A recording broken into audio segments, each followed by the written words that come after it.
Well, hi again. I'm starting out in our location today because I know there's people from my motorhome forum who watch this just to see where we are.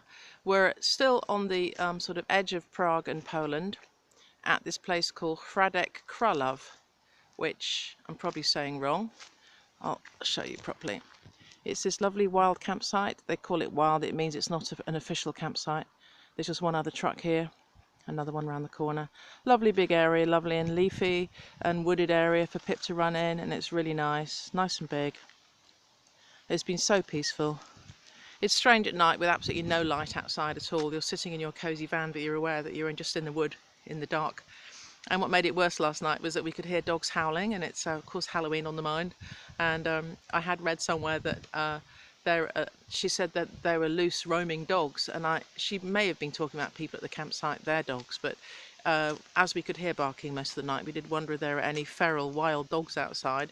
But of course, if there had been, our Pippy Chops would soon have started barking, and he didn't. He was fine, so we weren't really scared. But I must say, it's really nice to have a dog with us.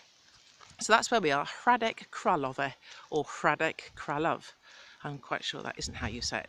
So I'll go in and I'll get on with what's been going on in my vegan world. Hi, Pippi. There he is. So, yes, where shall I start? I think I'll start with the food that I got. At night, when Martin gets his chocolate out, I'm often buying chocolate because I can't understand it, and it's just really dark chocolate, like 80%, so I'll buy it. And then when I scrutinise it with a magnifying glass and figure it out, I can see milk, so I keep giving it to Martin, who eats the whole thing. So I don't have much, but what I do have is occasionally a few spoons of this hazelnut coconut chocolate spread on crisp breads. So I told you I'd share my naughty secrets with you, as well as all the good vegan stuff I do. So that is one comfort food that I indulge in. We went to Tesco's the other day and I found some unusual products. A really nice cheese. I'm afraid it's lost its packet, but it's basil rosemary slices, and also some amazing salami. And it's nice to be able to put something in a sandwich when you're going out, rather than just having Marmite or peanut butter, or having to make up your own guacamole or hummus or whatever, which I'm happy to do occasionally as well. But it's nice to have those sort of things too.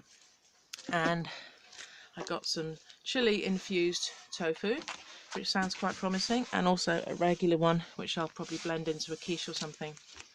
That's all I was going to show you in that way. Then I was going to share with you also a strange fruit that we found called a persimmon pear. Now, I didn't know what that was. I thought it was a tomato when I first saw it. But when I cut into it, I could see it was all juicy. So we researched it, and it was a persimmon pear, which I'd never had before. It was absolutely lovely. It had its own flavour, a bit mango-y, a bit peary. And I was just about to juice half of it because it's so big. And then I remembered pears don't juice. I remember once trying to juice a pear and just nothing came out of it. So we've just eaten it as it is, and it's really nice. I made that satay sauce meal again the other night. Yesterday, actually, couldn't think what to make. We just had a few veggies in. So I did a jacket potato in that Dutch oven, which I'd never done before. The few veggies that I had, and then the satay sauce, I just tiny little bit of peanut oil, which I had in those little miniature bottles I showed you before from vegans, and just fry that up with a bit of onion and garlic, chili flakes, half a chili, and then a couple of spoons of peanut butter and a tin of coconut milk. I know it sounds high calorie, but it was lovely and sweet and gorgeous topping for my jacket potato and vegetables. So once you've learned how to make the satay sauce, and it's got the heat in it as well with the chili, it's a lovely fallback. I made a guacamole the other day. I had a few